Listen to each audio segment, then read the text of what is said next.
So I was packing up a customer's watch, or I was about to, and I realized that probably this is the first time, probably the only time, that I had 4 different examples of the Slim Willard in-house. So I thought, what the heck, let's make a real quick video. How often do I get a chance to look at these and really, dig into them? 3 of these are mine. This is a customer's watch. This is Sabrina's. This is the new one that came in as a trade-in for me. And this is my long-term baby. This lives in my watch box. This one will, it depends. This one is unrestored, and I haven't done anything with it yet. I'm kind of getting my brain wrapped around how I'm going to do this. But isn't it crazy, the differences that you can see from the different lives that these watches lost? I'm sorry, that these watches lived. So we've got 4 different, let's see, we've got 2 from 1968 and 2 from 1970. This is June. This is actually a birth year month watch for me. June 68, July 68, January 1970, February 1970. All of these have lived different lives, interesting lives. The most original one is this. This watch appears to be completely original to itself. And this is what they're supposed to look like with the long sweep. See that sweep hand coming all the way out to touch the edge of the markers there? That's the correct long sweep. That's the configuration that these were made in. Sometimes, though, watches went in for service, and Seiko, they didn't keep producing spare parts forever. They would use them, and they would use them until they used them up, and that was the end of them. This one got a service handset, or at very least a service sweep, because that's a 6309 sweep. This is a really nice watch, actually. I really like it, and I've left the service sweep for a couple reasons. One, it's a genuine Seiko part, and it was put on during service, and it looks pretty nice. I have a personal theory that the 6309 handsets were originally designed to go on the regular Willards because they complement the dial marker shapes so nicely. But so for me, this actually kind of works. That said, if I found a new old stock long sweep, I'd be tempted. I might be tempted, but that's a great watch. I really love that watch. You've got actually, in this grouping, you've also got there are 4 variants. There's 6105, 8000, 6105, 8009. One is World, the other is North America. They came in 2 versions, Proof and Resist. The rarest proof is the 8009 proof, which is what I've got here. North American market 8. That's the rarest one, like by far. I used to think, or it used to be thought, that it was the 8009 resist, but this is only the 2nd rarest. Still though, it's nice, isn't it?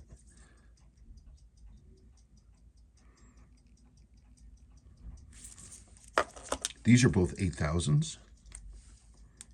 The big weird difference being is that this one has a Dynie-made caseback with a 7-digit serial.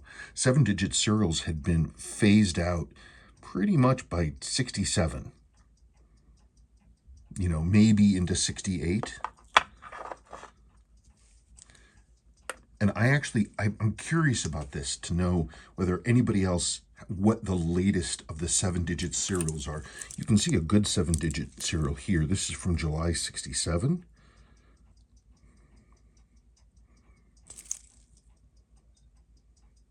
That's a beautiful watch.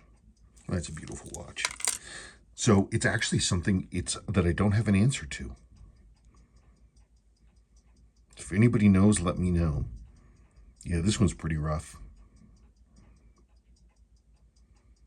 I'm looking forward to trying to clean it, though. I mean, the dial on this one wasn't much better than this, and I was able to clean up the loom a fair amount. It's going to be difficult though, because when you get this much water and moisture in here, the moisture sort of steams off the dial markings. It's why that automatic is missing there. You have to be super careful when you're cleaning dials like this, because you can lose all those chaptering marks. They're already faded out over here. This watch lived a busy, busy, busy life. Interestingly, all four have the fisheye pip. These little pips right here, right there, those things. For some reason, the pips in these are made of a single dished piece of thin plastic that is then filled from behind and then covered over with a tiny piece of cellophane tape. That's how they were made. I don't know why, but not always. This is a new old stock rotating ring, and it is made the way that all of the other rotating ring inserts are made, with a two-step plastic insert that is loomed from behind and sits flush. I don't know if you can really see it. I keep trying to get that reflection here so you can see how flat it is. It's perfectly flat and even with the surface, versus the fisheye pip, which is inset slightly and domed.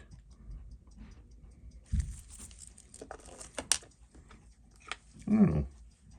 See, I could go like that and make this watch look just kaboomba, but I've kept this rotating ring for years. I don't think I'm going to do that, but it would work, wouldn't it?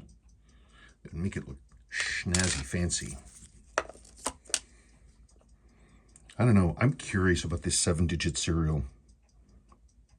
Whoever owned this watch, though, man, they wore the heck out of it. The case has been polished a couple of times and sort of rebrushed on the top. Look at how deep the wear is. You can barely read it. I mean, much more polishing and you're going to start losing that 8 on the serial number. Somebody loved this watch enough too that it went into full service, and it got, I'm assuming definitely a dial, but probably dial in hands, because that's a short sweep right there. So it had a service handset and a service dial, and the person, whoever the owner was, managed to wear it into oblivion again. This watch saw a lot of action. I bet it has a lot of stories to tell. Speaking of service things, this one here from 68, it went through service and it got a service crown. This is a 6105, 8110 Big Willard crown. Internally, they're the same. So the only difference between this crown and that crown is it has these locking pieces on here. I gotta clean that off. And I think it's kind of neat, so I left it. I could replace it if I wanted to, but I think it's pretty neat, so I just left it. You know, I have sort of a soft spot for, these kinds of, you know, factory replacements. You can see how rounded and polished the sides of this, the case is. The case on this one's definitely, it's missing those sharp edges. What happened there? Got a big old doink. I wonder if the guy wore a bracelet or something. I've seen that before, where you see this whole side of the watch is all banged up and smanged up because of a bracelet the person's wearing. And that could be here. Look, it's been worked for so long, it's actually dipped in right there. This watch is not running at all. There's a screw missing in the movement, and I'm assuming it's jammed in the movement somewhere. I'm looking forward to working on this. I might rip this apart today. I'm not sure. It's just a really elegant design, and I think I actually prefer these over the regular Big Willard. I think their proportions work better. Pretty neat.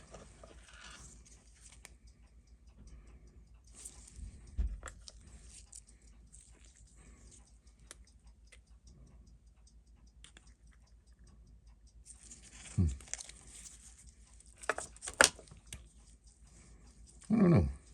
This one's going to be so unique, though, with that beautifully ghosted bezel. I wish I knew the story behind it. It's really worn, like all the knurling is blurred off, and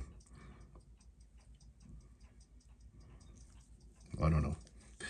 I'll service it and we'll put it back together, but there you go. The vagaries of life and what they've done to 46105 800Xs. Cool. Thank you for looking at this unscripted, pointless video.